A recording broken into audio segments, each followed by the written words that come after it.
Hello everyone, welcome to Sazemat. Today we are solving 11 divided by 3 whole number 2 over 3.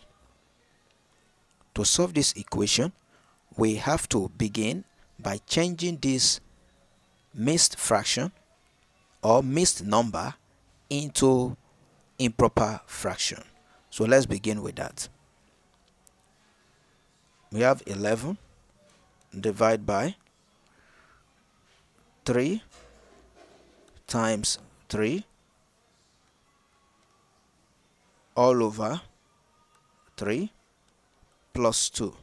What I did is 3 times 3 plus this 2 all over this 3.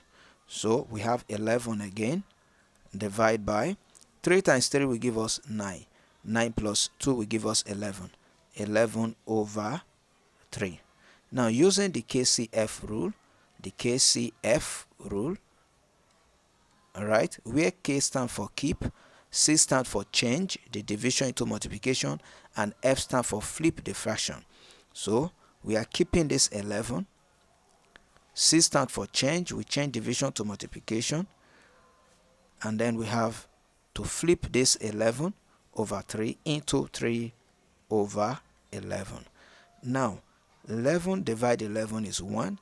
11 divided 11 is 1. So 1 times 3 will give us 3. So the correct answer to this question is 3.